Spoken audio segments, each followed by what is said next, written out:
Alors bonjour à toutes et à tous, bienvenue sur dailyfx.fr, bienvenue au Good Morning Eurodollar. Vincent Gann pour vous retrouver, nous sommes le 14 avril 2016 et on va se concentrer essentiellement sur le dollar américain. Car c'est bien le dollar US qui imprime sa marque depuis 48 heures environ sur le marché des changes. Pour des raisons techniques, pour quelques raisons fondamentales, mais probablement avant tout pour des raisons techniques qui sont assez claires à court terme. Mais par contre, en ce qui concerne la portée hebdomadaire de la reprise du dollar US, en clair, est-ce que cela peut se transformer en plusieurs semaines de reprise haussière? Autant vous dire que les choses ne sont pas encore claires pour moi. Donc ce matin, là dans le Good Morning Euro Dollar, je ne serai pas en mesure de vous livrer une anticipation directionnelle limpide. Mais on va se poser des questions et puis on va essayer justement de se préparer à ce qui pourrait être un scénario directionnel, mais autant vous dire qu'il ne faut pas s'enflammer sur ce que commence à faire le dollar US, mais on va quand même faire un topo précis. Alors, bonjour à tous, bienvenue. Le livre beige de la Réserve fédérale, c'était hier. Optimiste pour l'économie américaine, mettons toujours en avant finalement ce qui soutient le dollar américain, ce qui a soutenu, permis la hausse des taux en décembre dernier, l'inflation, les salaires, la croissance économique, l'emploi, mais surtout la croissance des salaires. Et donc aujourd'hui, nous avons les chiffres de l'inflation à la consommation, l'IPC. C'est cet indicateur d'ailleurs sur lequel s'était appuyé la Fed en novembre-décembre dernier pour finalement relever ses taux en décembre. Alors bienvenue, bonjour Luc Parfil, notre Sébastien National, Morpho 974, Discalex et consorts, finalement, nos chers fidèles auditeurs. L'avertissement sur les risques liés au trading. Alors, on va être bref. Sous vos yeux, vous avez, je vais le mettre en plein écran, non pas l'US dollar index de FXCM, mais l'US dollar index suivi dans les grandes salles de marché du monde entier. Alors, c'est pas l'indice FXM, vous voyez ici, c'est sponsorisé par FXM, c'est parce que la plateforme graphique TradingView est sponsorisée par FXM. Concrètement, vous avez beaucoup de prix d'FXM sur cette plateforme. Alors, le DXY, vous l'avez ici en chandelier hebdomadaire. Bon, on baisse depuis 2 mois et demi sur le dollar US. Ça fait 2 mois et demi que le dollar US baisse. Donc, la baisse de l'USDK, la baisse de l'USD Yen, la remontée de l'euro dollar. Bon, le GBP USD c'est un peu différent. La remontée de la UD-USD, la remontée du NZD-USD. Il y avait certes à chaque fois des explications liées à l'euro, liées au NZD, liées à la UD, mais il y avait un point commun, c'était la consolidation du dollar US depuis la première semaine de février. Car c'est bel et bien la première semaine de février que le dollar US sous le niveau des 100 a reculé. Alors, on a depuis quelques jours avant tout une réaction technique, c'est-à-dire que le DXY est sur support majeur. En fait, vous prenez ici le dollar américain depuis mai 2014, jambe de hausse, range trading entre 94 points et 100 points sur cet indice, avec deux excès baissiers ici à 93. Alors, je vais revenir moi sur l'euro-dollar, sur lequel vous savez que j'ai défendu la tendance haussière depuis les 1,08, puis sur 1,1150, puis sur 1,13, et puis je l'ai reporté en début de semaine en visant 1,1500. Eh bien, j'ai voulu que le marché me donne un prix, sauf que le marché ne donne jamais rien. Le marché ne rend aucune faveur à aucun trader, aucun analyste.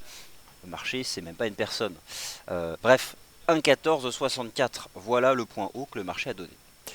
Pas pour une raison liée à l'euro, mais tout simplement parce que, techniquement parlant, ce seuil des 94, dans les salles, même ceux qui ne regardent pas les charts ou ceux qui prétendent ne pas regarder les charts, ils regardent les charts. Bon. Et ce niveau des 94 points sur le DXY, tout le monde l'a vu. Donc, on a une réaction technique du dollar US. Mais voilà, là c'est une bougie hebdomadaire, elle n'est pas terminée. Alors regardez aussi le RSI du DXY en weekly. Bon, j'avoue c'est propre, hein, ça commence même à faire biseau. Donc il y a des choses, hein, il y a des choses techniquement qui permettent peut-être d'envisager plusieurs semaines de reprise du dollar US. Mais il ne faut pas s'enflammer. Autant vous dire que ce qui est clair pour moi, c'est la présence de ce support technique sur le DXY. Ce qui n'est par contre pas clair pour moi, c'est la portée du rebond. Si là vous me posez la question, mais alors Vincent, vous pensez que ça va rebondir combien de temps le dollar US? Je ne peux pas vous répondre là maintenant avec une forte conviction. On verra déjà vendredi à la clôture weekly. Moi prendrai le temps ce week-end de faire le tour d'horizon de tous ces charts et de voir si ce qui se passe depuis 48 heures peut prendre une dimension hebdomadaire. On verra. Mais en tout cas voilà, ça c'est la chose que vous devez avoir en tête techniquement parlant, le DXY. Alors, je vous donne le lien de TradingView, vous ne le trouverez pas sur la plateforme MarketScope, celui-là, donc Voilà. Allez sur TradingView et puis dans la partie graphique et vous tapez ici dans la petite espace mnémonique DXY. DXY. C'est l'US Dollar Index que tout le monde regarde quoi, dans les grandes salles de marché. Alors voilà pour cette première partie. Donc forcément l'euro dollar, bon écoutez, moi de toute façon l'euro dollar j'ai arrêté hier, j'ai arrêté hier. Lorsque le marché a brisé 1,1320, c'était terminé pour moi, hein. C'était l'invalidation de ce qui a peut-être été une gourmandise technique, on va dire, hein, de vouloir avoir un chiffre rond. Donc j'ai arrêté, donc je ne suis plus dans cette stratégie. Bon, on verra bien le chandelier weekly, 1,1260. Bon, c'est un cours que le marché travaille, il n'y a pas de réaction, on s'enfonce. Ok. On reste dans ce cadre technique, hein, le fameux range de l'eurodoll, mais on verra. On verra.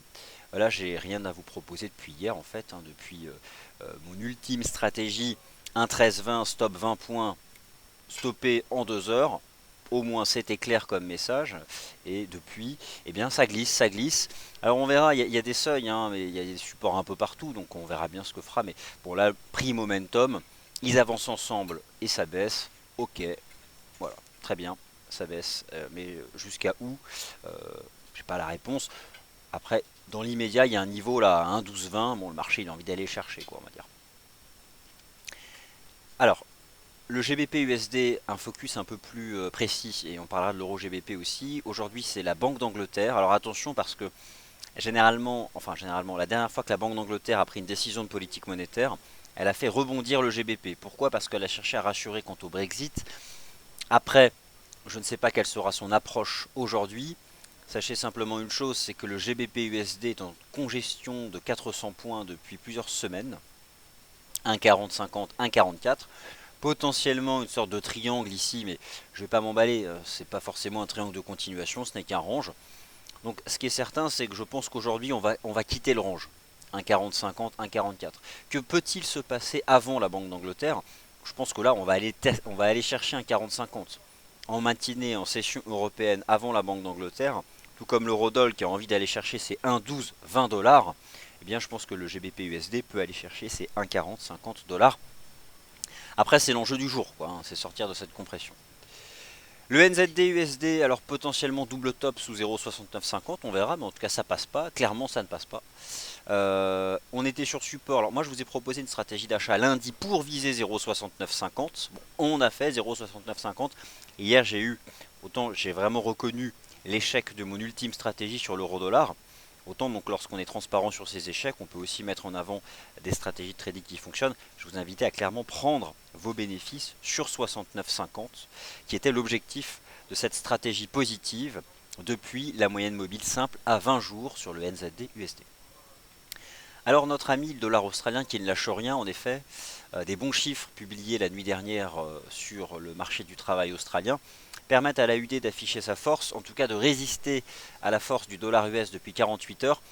Dans tous les cas, l'AUD-USD était sur support à 0,75 pour viser 0,77. Et hier, l'approche était la même que sur le NZD-USD. À 0,77, il fallait prendre ses bénéfices. Et derrière, il n'y avait rien de spécial à faire. Et là, on est en train de travailler un support à 76,43. Il n'y a pas de stratégie particulière à vous proposer sur la USD. Alors en fait, clairement aujourd'hui, j'ai pas de stratégie sur le FX à vous proposer. L'idée c'est pas d'en avoir tous les jours, mais c'est de se préparer à en avoir des bonnes lorsqu'on a des convictions. Donc voilà, là la USD reste en position d'attente selon mon approche. USD Yen, un graphique journalier qui rappelle à quel point de temps en temps ça fait du bien d'aller sur du daily parce que ça montre qu'il y a toujours de la place pour le retracement. En fait, lorsqu'on est dans un mouvement directionnel, et ça dure plusieurs séances, on finit finalement par être anesthésié. Et l'anesthésie directionnelle fait qu'au fond, on oublie le retracement. Et pourtant, les marchés sont faits de phases directionnelles et de retracement. Donc l'USD Yen retrace. Mais il le fait très souvent d'ailleurs. Si vous prenez l'USD Yen en daily depuis le début de l'année, on a souvent 10, parfois 15 séances consécutives directionnelles. Et puis là, on a eu 7 semaines de range. Donc c'est un retracement sous la forme d'un range. L'USD Yen a ensuite enchaîné 1, 2, 3, 4, 5, 6, 7, 8, 9 séances consécutives de baisse. Et que fait-il cette semaine? Il retrace, porté par l'attrait pour le risque. Les bons chiffres macroéconomiques chinois, la perspective d'un accord à Doha, les bons résultats des entreprises américaines, JP Morgan hier, excellent résultat, voilà, et il y a d'autres banques américaines qui publient aujourd'hui et demain. Bon voilà, le marché est euphorique, le marché s'emballe, le marché envisage peut-être un point bas pour le ralentissement de la croissance économique en Chine, le marché voit l'économie américaine qui s'enflamme, des bons résultats d'une banque américaine, bon, mais c'est le début de la saison trimestrielle, donc c'est pour ça que on a une semaine qui est positive pour le dollar, pour les marchés actions.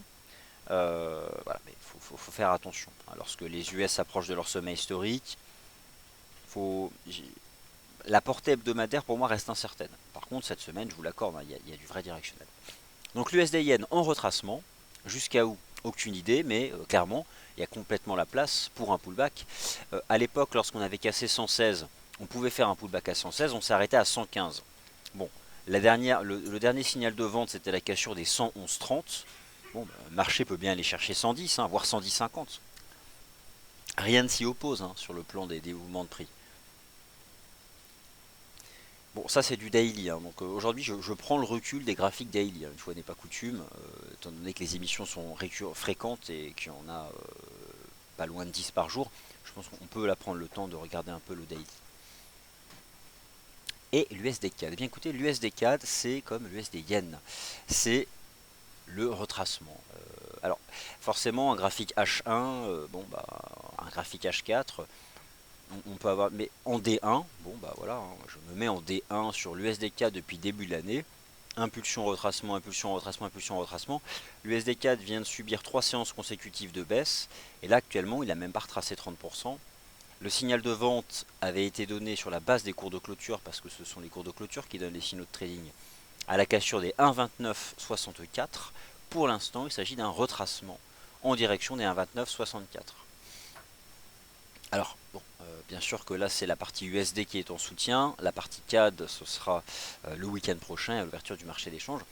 Qu'est-ce qu'on peut envisager donc comme portée de la reprise de l'USD CAD? Bah, autant on a vu donc les 110, 110, 50 sur l'USD Yen.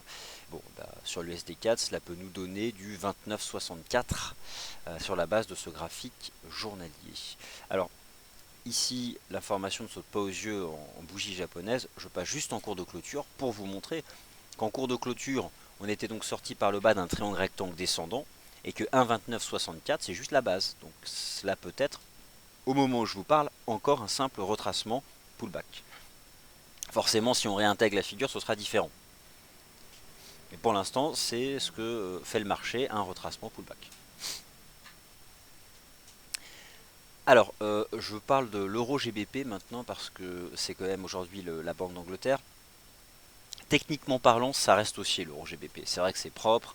On a cette ligne de tendance haussière qui est en fait la ligne de tendance haussière en place depuis décembre dernier. On a le range haussier sur le RSI D1. Mais aussi, une chose, c'est que l'euro GBP, je porte la hausse de ce marché depuis la cassure des 0,75. C'était une stratégie de moyen terme pour viser à la base 0,80 et puis j'ai décidé d'être plus gourmand pour viser 0,8157. Alors j'ai pas envie de tomber dans le piège de l'eurodoll où j'ai prolongé jusqu'à 1,1500. 0,8157 pour un marché qui a donné 81,16. Est-ce terminé? Techniquement parlant, pour l'instant, on n'a pas d'éléments qui permettent de le dire. À part peut-être l'amorce d'une divergence weekly. Donc moi je vais être prudent. L'euro GBP dépendra surtout aujourd'hui du GBP et forcément la réaction de la livre sterling aux décisions de politique. Déjà, le GBP est difficile, notamment le GBP USD en swing trading. Mais alors, l'impact de la livre sur la livre sterling d'une décision de la Banque d'Angleterre, là, franchement, j'irai jusqu'à vous dire que c'est du une chance sur deux. Soit la Banque d'Angleterre cherche à faire remonter la livre sterling pour ne pas stresser les marchés financiers quant à une perte de valeur du GBP par rapport à tous les placements obligataires, soit la Banque d'Angleterre se jette encore une fois dans la guerre des monnaies. Donc c'est une chance sur deux. Je ne connais pas son positionnement. Le problème, c'est qu'en bourse et en stratégie de trading, une chance sur deux, c'est pas acceptable pour déclencher une stratégie. Donc pas de stratégie. En tout cas pour ma part, pas aujourd'hui. Mais par contre, sur l'euro GBP, aujourd'hui cette ligne de tendance, elle cède ou elle enclenche une reprise haussière. Et derrière, on aura des certitudes. Si elle tient, D'une part, le marché remontera à 81,57, mais ira beaucoup plus haut. Elle cède, c'est terminé, on peut envisager un retour à 77, voire 75. Donc, je vais me montrer patient.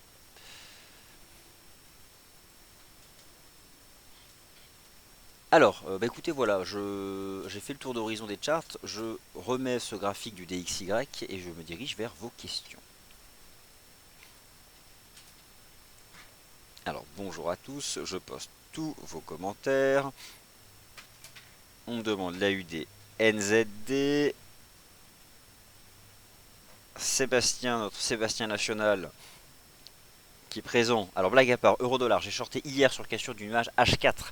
Croisement baissier MM20, MM50, H4, en effet, tendance cassure de ligne de tendance haussière H4, en effet, donc je reviens sur ce chart H4 de l'eurodoll qui était, oui, en effet, clairement baissier hier. Le voici, hein, de toute façon. Je vais rajouter la ligne de tendance qu'on a brisée. C'était celle que j'ai voulu utiliser pour mon ultime stratégie d'achat qui n'avait un risque financier que de 20 points. Donc c'est ça aussi, moi, parfois, que j'essaye de porter. C'est des stratégies qui, avant tout, limitent le risque. Donc je vous ai proposé cette ultime stratégie. Bon, 2 heures plus tard, c'était fini, 20 points. Ok, mais au moins, c'est clair et net. Maintenant, pour revenir sur tous les éléments techniques dont parle Sébastien, j'ajoute la MM20 pour qu'on puisse voir le croisement MM20, MM50, le nouvel alignement des moyennes mobiles. C'est aussi la D1, la moyenne mobile à 20 jours qu'on a enfoncé, voilà, donc bon, on a le croisement, voilà, bon, c'est en effet propre. Il est surtout pris recul avec le momentum, donc bon, on avait cassé le niveau des 50, il y a en effet beaucoup d'arguments techniques. Cassure support RSI, cassure au plus bas avec Marabozu, je continue, voilà, donc un certain nombre d'arguments qui sont négatifs, c'est surtout, bon bah voilà, je veux dire, c'est surtout la clôture daily d'hier, hein, il n'y a pas photo, hein, on avait un range de 8 séances sous un 14,50, le marché en est sorti par le bas et surtout a brisé le premier support D1, un 13,20, donc brisé la MM 20 jours aussi, donc ce ne sont que des arguments techniques en faveur de la fin de cette phase d'appréciation qui dure quand même depuis le 10 mars dernier, donc qui aura eu son temps, qui a fait son temps, quoi. Alors, l'USD Mixen, alors malheureusement je ne le suis pas. Alors pourquoi l'USD semble? Alors j'ai tenté d'ouvrir mon point de marché sur ça, donc je pense que c'est avant tout technique. 10 semaines de baisse, on arrive sur un support technique qui est à peu près évident dans toutes les grandes salles de marché, donc à défaut d'être le point de départ d'un mouvement boule de long terme, c'est au moins un niveau de prix où tous les vendeurs des derniers mois, dernières semaines, prennent leurs bénéfices.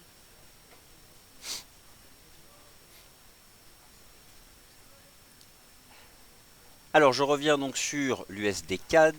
L'USD CAD, donc bon, encore une fois, on a un mouvement baissier qui reste vraiment bien construit, hein, sur le plan analyse technique.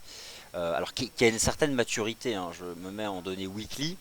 La chose, c'est que pour l'instant, en weekly, prix et momentum baissent ensemble. Il n'y a pas de div, il n'y a rien. Donc c'est un mouvement qui est bon, un graphique weekly comme ça, c'est pas, c'est bear, quoi. Non, ce qui serait vraiment bullish, c'est-à-dire la fin de la baisse de l'USD CAD, ce serait de réintégrer la précédente figure de transition latérale que je remets ici en cours de clôture. Voilà, ce triangle descendant dont on est sorti par le bas, et pour l'instant ça s'apparente à un pullback avec toujours un range de RSI entre 30 et 50.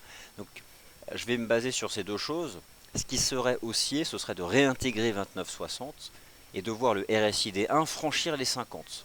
Là, ce serait une vraie rupture par rapport à un mouvement de baisse qui a quand même 2000 pips, un peu plus même, qui a 2000 pips d'ancienneté, hein, qui a démarré il y a plusieurs mois.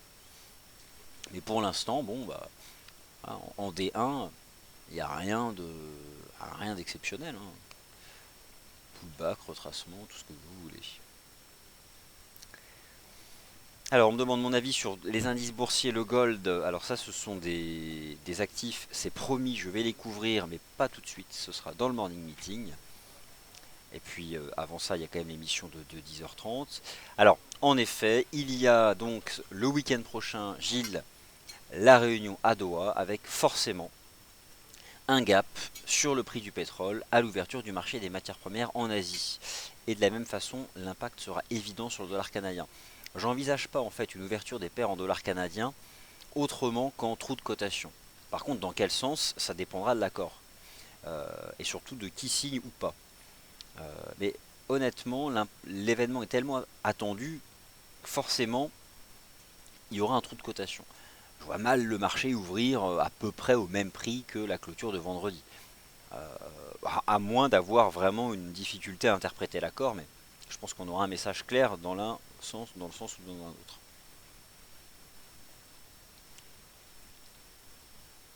Alors la UDNZD remonte, meilleur comportement relatif du dollar australien que le dollar néo-zélandais, grâce au chiffre du chômage australien. Il faut voir aussi une chose, la structure du commerce extérieur de l'Australie beaucoup plus liée à la Chine que celle de la Nouvelle-Zélande.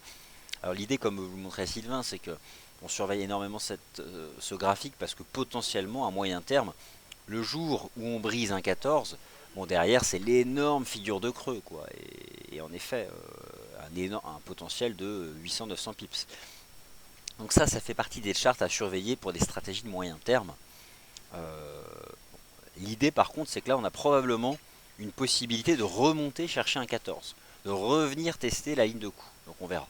Mais c'est bien parti pour déjà remonter, tester la ligne de coup, avec donc en D1 quelque chose qui s'apparenterait donc à une résolution haussière de conso, c'est propre. Voilà, donc surveillez bien sûr la clôture D1.